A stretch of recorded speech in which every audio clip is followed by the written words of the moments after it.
Dude, this is a look. I know this is a look that I have cultivated here. I don't know how the fuck this happened. I do know that ever since I got the mustache, I look like a barista. 4 baristas. I really like this format, Lex. I love this. You guys are about to see why, because I have a shit memory, and this is great for me because I can read my jokes just like I read karaoke, and it's not weird for a change. I like to tell people I had an Alzheimer's joke, but I forgot that one too. Anyways, guys, I'm glad Spartanburg finally has late night comedy. Unfortunately, Midnight Mike sounds like the name of a gay hooker. A gay hooker that also had nothing better to do on a Saturday night. Okay. My wife and I had kids before we were 20. We were both never really good at making friends growing up, so we literally made some friends. Yeah! Turns out it's not that hard to do. You just keep it in there an extra second. That's it. That's all. Sometimes when we go on vacation, we like a little extra privacy. So we get the kids their own hotel room at another hotel. In another travel destination. We're 90s kids, so we take a lot of parenting tips from Home Alone. Good plan there. Is anybody here celebrating a birthday? No? Okay, Lawrence left, so yep. All right. Yeah. My daughter just had a birthday. We took her survivalist camping. We took her out in the woods with nothing but the clothes on our backs. It actually went well.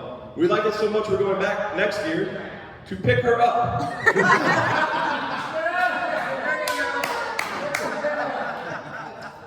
Hey, she liked it. She liked it. The first couple of months at least. She liked it. All right. We just saw the Illusion Museum in Charlotte. Have you guys ever been there? Oh man, it's awesome. Even their bathroom had illusions in it. You sit down on the toilet, and they had mirrors in there that made it look like the bathroom didn't even have any walls. It was amazing. It was incredible. But long story short, I'm going back to Charlotte for an unrelated public indecency charge. I may have misjudged that one. I met an egomaniac Mexican guy recently. You can have a conversation with this guy. Every other word was, ay, ay, ay. Ay, ay, ay. Dios mío. That reminds me, my friend Mike was studying abroad. He must have got a little too far into his studies because now he goes by the name Michelle. I guess you could say now he's studying abroad as a broad. Yeah!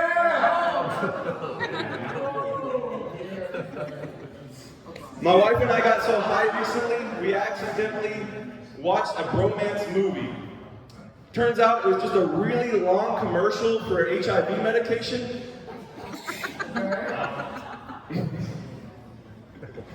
Next week she's going to drag me to see a Flock of Seagulls cover band that's all drag queens.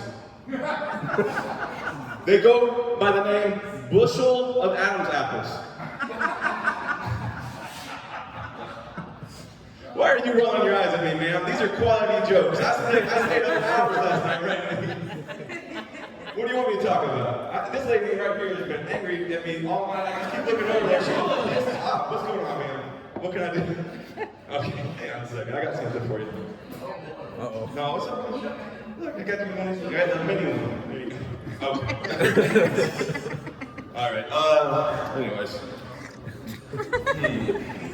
Let it be a lesson to the rest of you. I will give you small trinkets from my pockets if you look at me angrily during this set.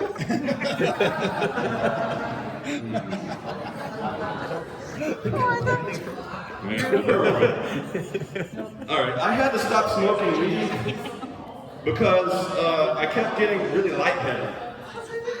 Yeah, it was from coughing nonstop like a little bitch. Thank you, Aaron. He's a little ahead of me on that one. I'm not kidding though, guys. My eyes get really red too. from coughing like a little bitch. It's a problem. I do pop a lot of gummies now. Did you guys know, I saw this on a documentary about the history of candy. Did you guys know candy started off as medicine? That's a true fact. They were using them more like drugs than treats in those days. So like, if, you had to use a spoonful of sugar, right? The Mary Poppins stuff. But if anyone ever says you're popping pills like candy, now you can just tell them that's how they're supposed to be used. I'm not a drug addict. I'm a historical reenactor.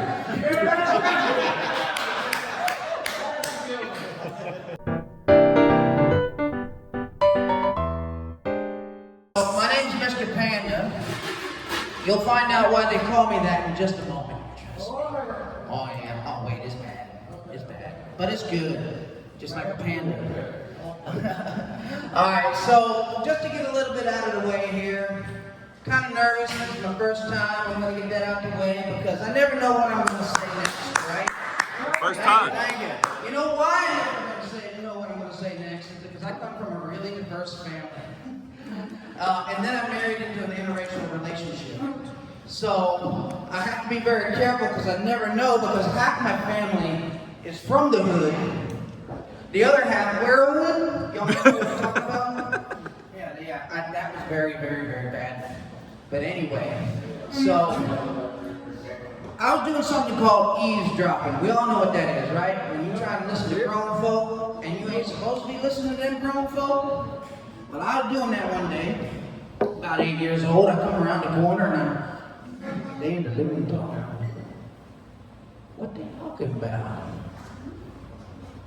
I was back then too, if you didn't know. But anyway, I'm sitting there and I'm listening to my mom talking to my auntie about my pop-pop. Now, if y'all ain't Southern enough, pop-pop is a grandpappy. Grandpappy is a granddaddy of a mama or a daddy in some way.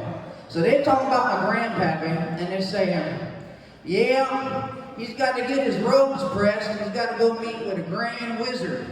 Now, hold up before y'all kick me out of here. I'm 8 years old. I play D&D. I don't know none of that bad stuff because my mom and dad kept me away from that side of the family for a good reason. So I hear grand wizard, and I hear robes, and I hear grandpappy. First thing I do, I run my little fat ass right up them steps, and I grab my wizard and robes, all black. I come over here and I grab my little wizard and wand. I get my dice so I can roll some D20 crits. If you don't know what that is, y'all laughing. But I grab my dice, stick in my pocket, and I run and I sneak in the back of his old Pinto. Some of y'all here know what a Pinto is. Oh, hell yeah. Yeah, okay, cool. Yeah. So you know what it's like being big in the back of that? And it's full of junk because he's a trashy man? I covered myself with my robe because I knew he wouldn't know I was back there because, hell, he was drunk half the damn time anyway. So I'm back there and we ride and I'm just sitting there like, ooh, I'm finally going to get to spend some time with my papa. We get there and it took forever, by the way. And I wait for him to get out of the car. I grab the dice because I'm going to jump out with a sneak attack. But my robe didn't match their robes.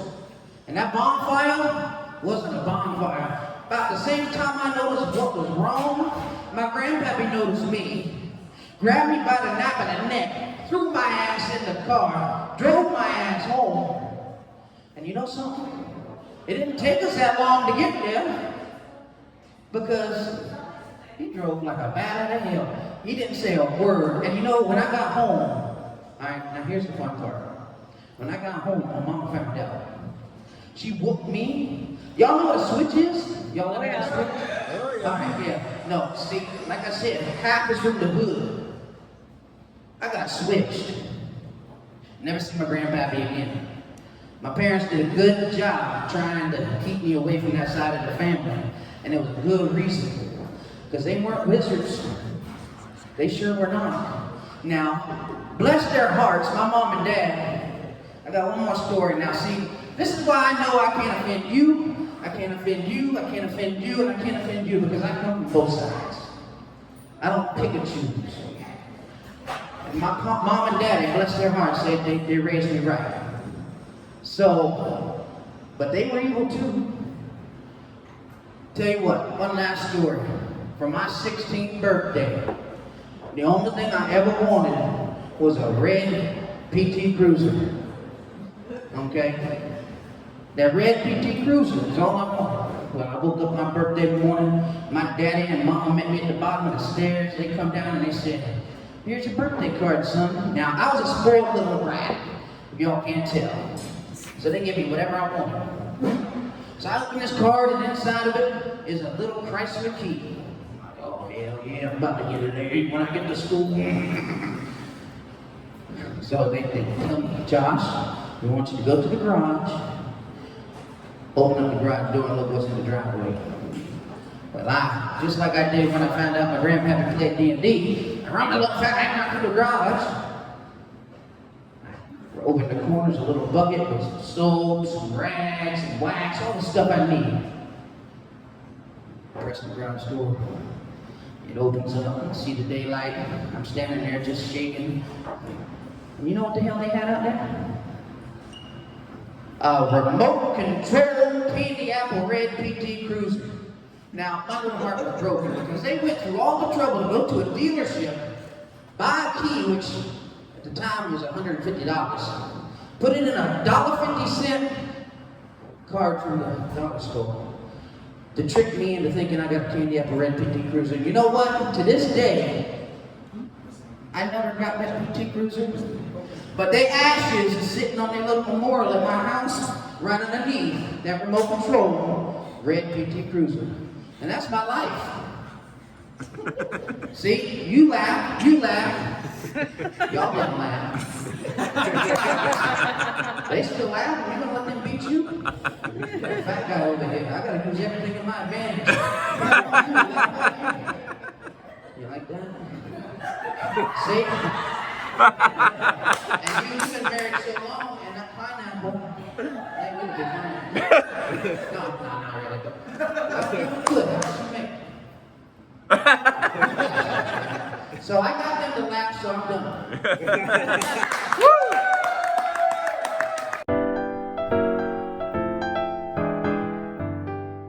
Alright, how's everybody doing tonight? Good. Good. Just quite good. That's fine. I have to make one note. Dev gave me a little pair of eyeballs, and I'm not sure if I should take that offensive or not. Like, as a black guy, that's kind of wrong stuff here with everything. Thank you. He's not there, is he? He blends in with the darkness. So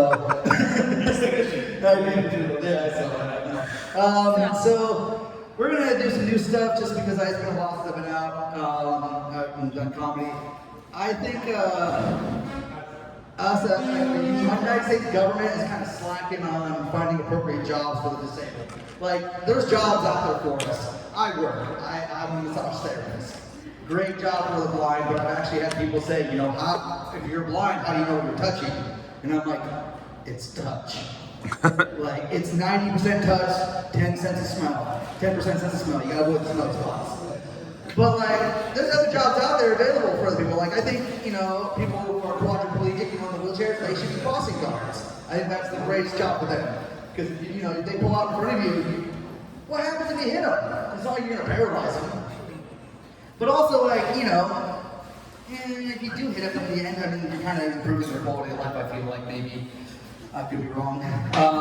But it's interesting. I'm going to look at my notebook because like I said, these are all new jokes, and I wrote these in Braille. I don't know Braille, so. Oh yeah, so I love being a massage therapist. It's a fun job. It's you meet a lot of interesting people doing massage. I have this one client, he's kind of been hiring clients, a private pilot, and I was like, that's his coolest job. He drives the Hellcat. It's cool as fuck. And I can always know when he's coming in, just roars in. But I asked him one day, I said, hey, you know, you're a private pilot. Have you ever flown anybody famous? And he's like, well, have you ever heard of an artist named DJ Khaled? And I yelled out, DJ Khaled! And it's a massage, and I got in trouble because I was too loud. I got rolled up for that work. I was like, I don't get past it. Like, no, you're going to fire you. DEI is gone. But you get a lot of weird questions in massage. Like I get a lot of dudes who ask me if I do happy endings, and I have to specify, no, I do sad endings. That's where I'm jerking you off. I say, you're not nearly as big as your father. He hasn't been back yet. He hasn't been back yet. I lost that client, I think. It's a struggle.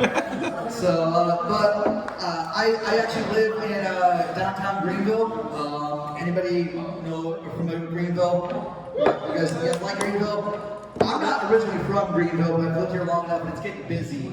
And I found myself the other day, a lot of people were coming here to visit. And I was walking to work, and these people in front of me just stopped, and they're looking at their phones, and they're like, where is it? And I'm like, oh, you guys trying to find something? They're like, yeah, we're looking for blah, blah, blah restaurant. And I was like, oh, you want to go down this block, two blocks, and then take a left. And they're like, really? I'm like, yeah, you'll find it, no problem. I'm like, okay. I have no fucking clue where I sent them. But also, like, if you end up in the wrong neighborhood, and someone's like, what are you guys doing here? It's like, well, we took directions from a blind guy. Like, that's on you, you gotta figure that shit out.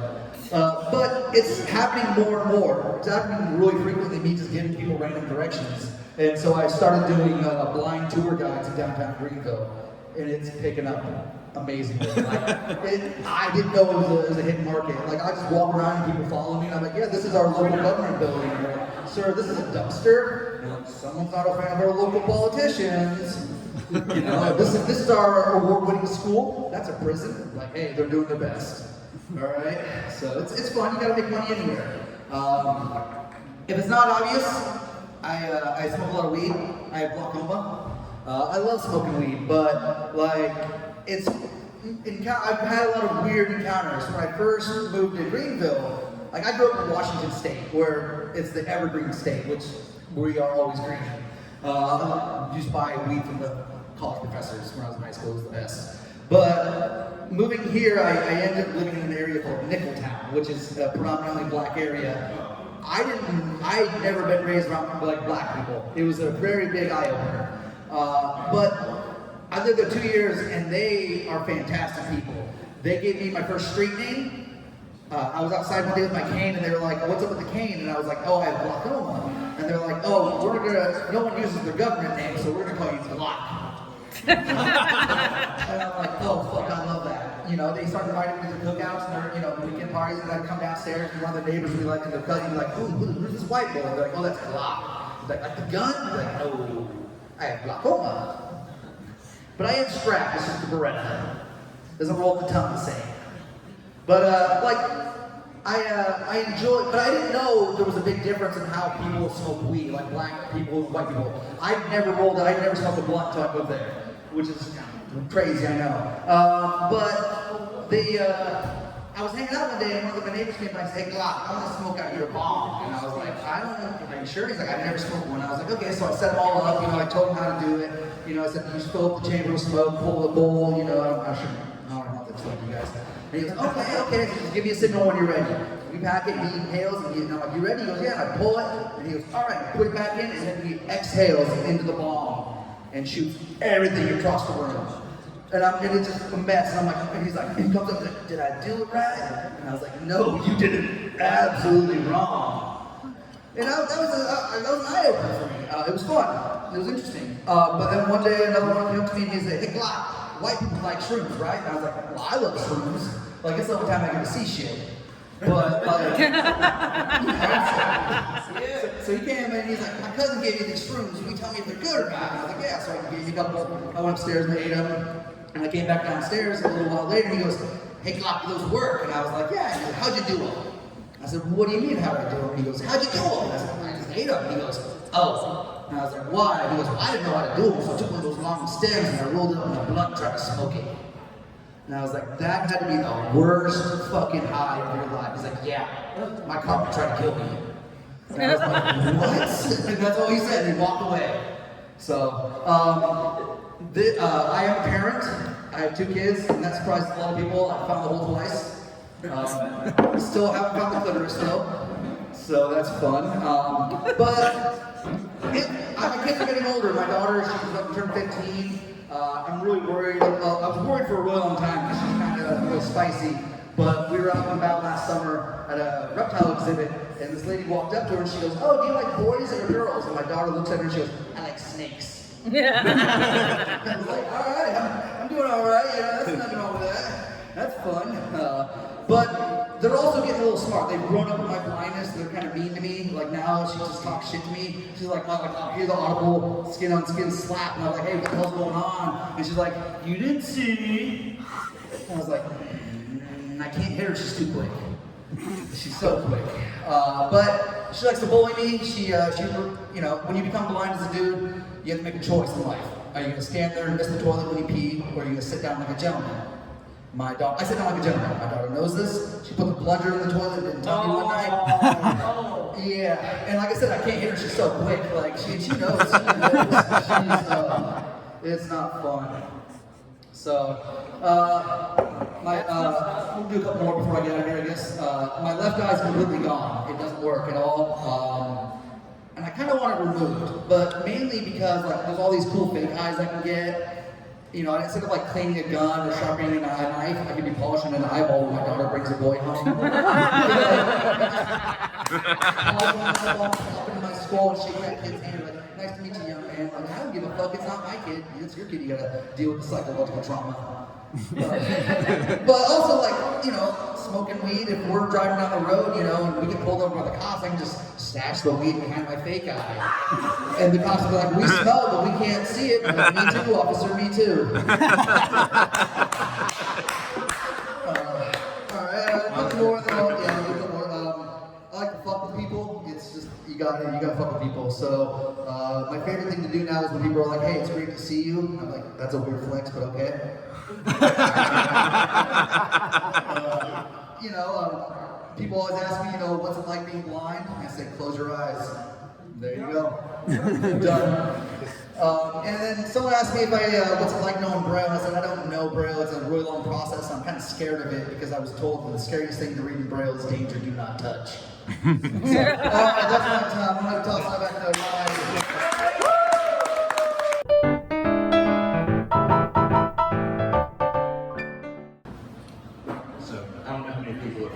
But there's this new theory now, this belief that basically everything that exists in the universe, this is all just some big computer simulation. This is just some advanced technology and we're all just kind of living in this computer program.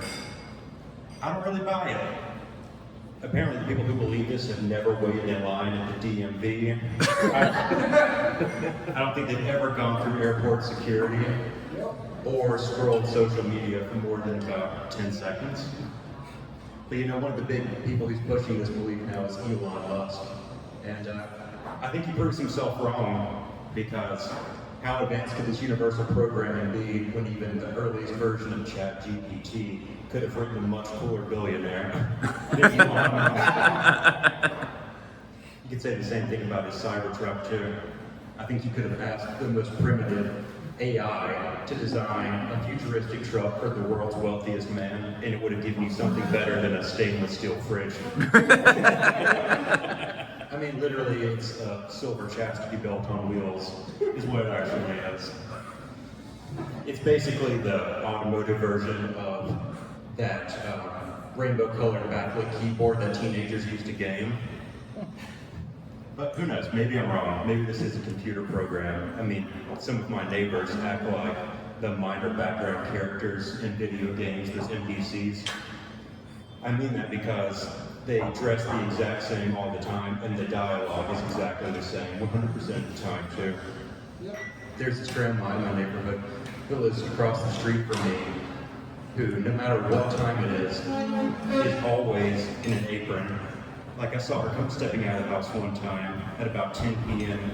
Is 10 p.m. a peak baking hour for a woman who's like 75 years old? So I want to talk to you at 6 a.m. Are you slaving away at a hot apple pie at like 6 a.m. to put it out on the windowsill and cool?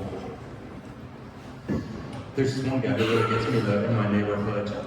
He, every Sunday morning like clockwork, he cuts his grass only, and I mean only cuts his grass in a polo and slacks. Absolutely psychotic behavior to me. When most of us are out there in shorts and a baggy tee, my guy looked at his lawn and decided, I'm gonna have to go business casual for this one, honestly.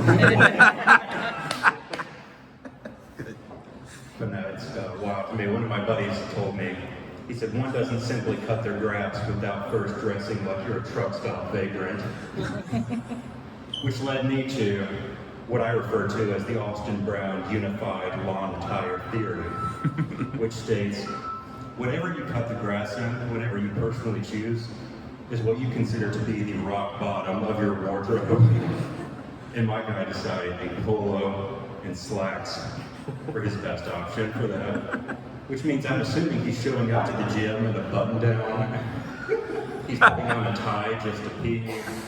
Right by the time his head hit the pillow at night, he switched to a full tux. Yeah, so he's over in his slacks. Meanwhile, I'm over in my lawn. The peak of southern masculinity in my capri pants. No, I don't actually own any capri pants, but I'm actually thinking about starting a movement to make it socially acceptable for all types of men. I see you shaking your head. Yeah. All types of men to be able to wear capri pants. Listen, life is hard enough. Let the breeze in. Be comfortable. And I mean for all men. I know there's some men out there who are probably already doing it, but I'm talking about, I want that old conservative grizzled war veteran. You know, he fought and bled for this country. He might as well be able to enjoy a spring breeze on his couch. Men in tights. Even me, you know. I'm nothing big, but I pay my taxes. I try to pay it forward. You're telling me I can't feel good about what I've got going on if I've been working on it? I've only got so many good previous left, honestly. On Thursday, I actually just turned 30, and so 30th birthday. Oh. And, no, please don't. I wasn't pausing for that. I was just trying to remember the next part. Please don't clap.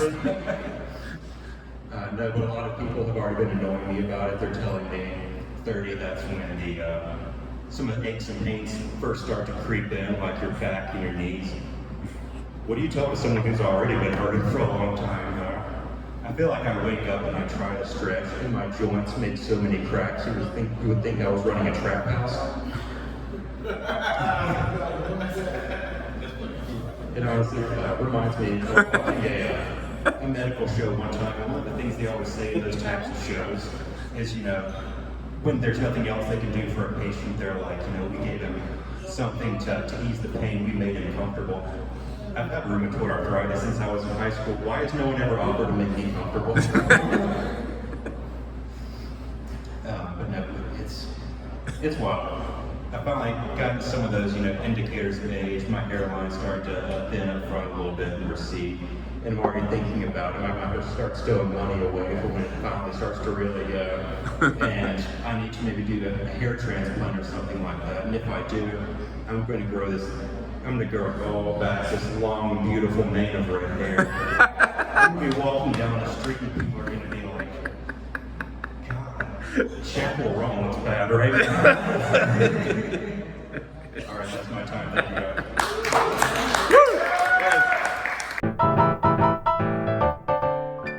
I have like one joke, just so happened to happen to me the other day with my mother-in-law. Big bad story. Okay. Just so you know, he was talking about we had a bunch of neighborhood friend zone. I went to college. I had a teacher. He worked with a bunch of Colombians. He told me these Colombians were crazy. They had the best coffee in the world, but they were crazy. He said, a hole's a hole. Like, what do you mean a hole's a hole? Like, dude shows me his butthole and says I can put it in there. I'm gonna do it. Yeah, it's not bad. These Colombians are crazy. They work in the fiber plants over out in the country. They're crazy. They're crazy. That's your story? No, that's not. Oh. She reminded me of that. You reminded me of that.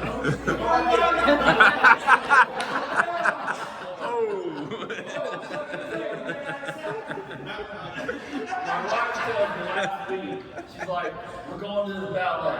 Like, me and my mother would want to go to the ballet. There's a Russian ballet going on in Liberty. Okay. So I got to take my wife and my mother-in-law to the ballet. And my wife is Italian, and her mom's Italian, and her grandfather's Italian. They were so Italian that her great-grandmother snuck over to the U.S. in a shipping container during World War II from Italy. It was very bad over there. They had 1 egg a day. They moved to America. Don't know why. They come over here. So we're driving this ballet, and we're driving through easily.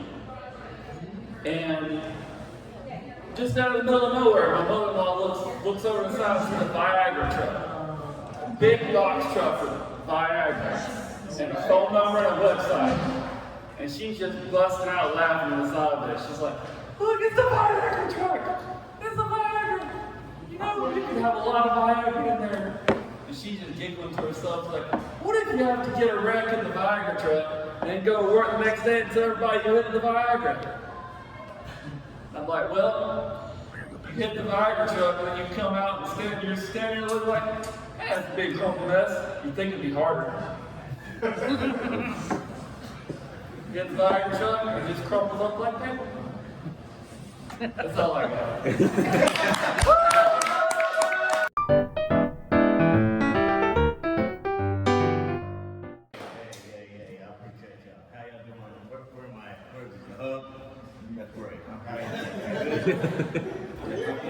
I don't care. I'm sleepy as hell.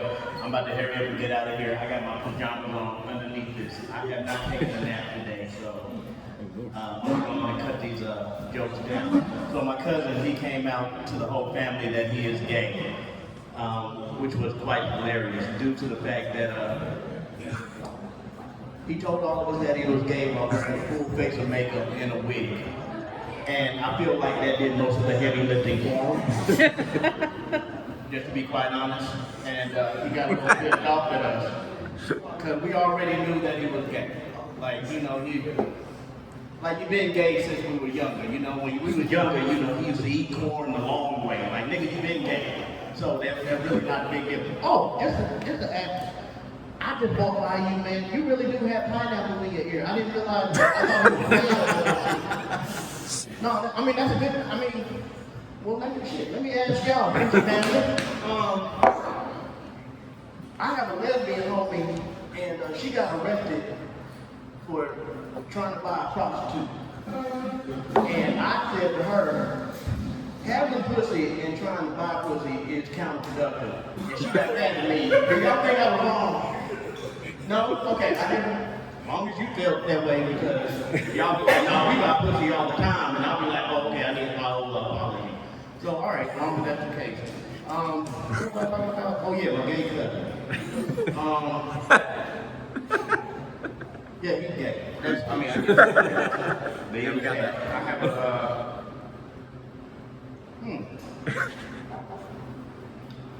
Ooh, I'm sleepy. Y'all, I need these naps at this age. I am also 40. And, you know, I can't, you know, you got to plan nap. I can't do planned naps anymore. You know, naps are supposed to be organic. They're supposed to be natural. You know, having planned, like I plan on sleeping at 2 o'clock. That shit don't work for me no more. Like, I need because a nap is like organic love, you know? You find love organically. You don't find it by accident. And God, I'm sleepy. I don't think this is gonna work out tonight, because this is way past my bedtime, and I've been drinking. So, this is both.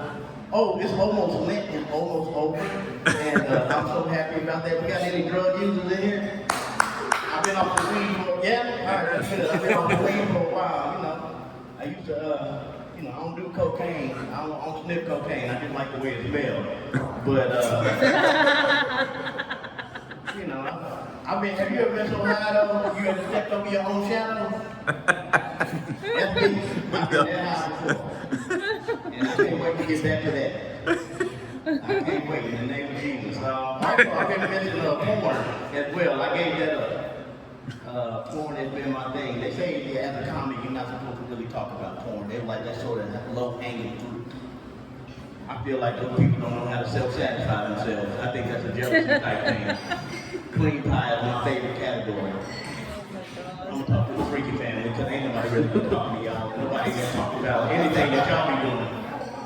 What's your favorite? I'm assuming family shit, but what is your favorite? I'm sleepy. I take random shit when I get sleepy, okay?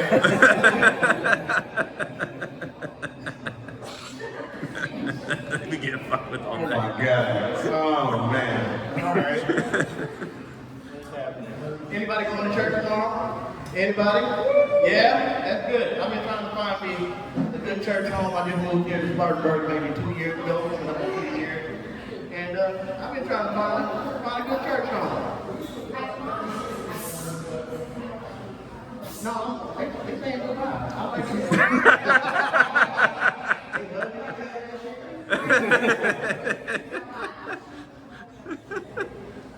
I can tell they in the family shit as well.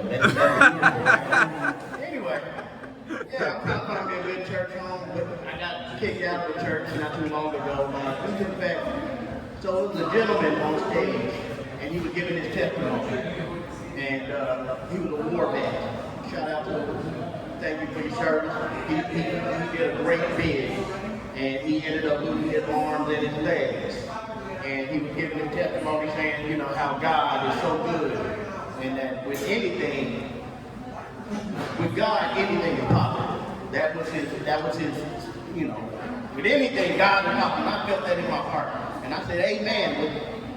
Through anything, with anything, God is possible. I said, with that being said, stand up and do about 10 jumping jacks right now. And they didn't like that shit. They kicked me out. I guess y'all didn't like that either. I mean, that's I don't give a fuck. I feel like you need to practice what you preach. If you believe in God, I would have had you up there. 1 and 2 and 1 and 2 and I'm sleeping. I'm gonna go up there and give me a hug.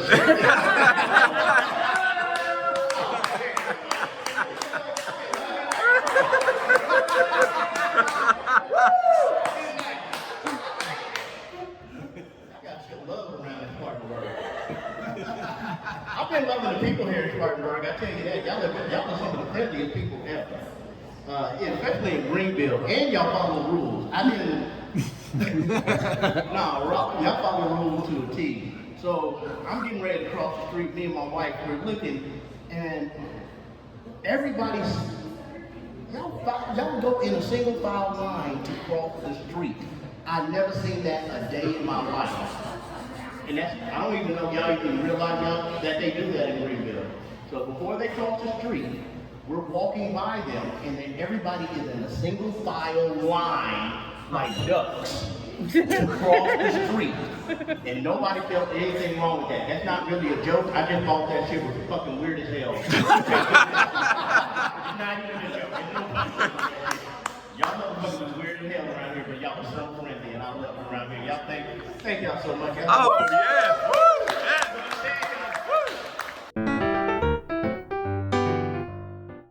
Okay, this side of the room is not like it anymore.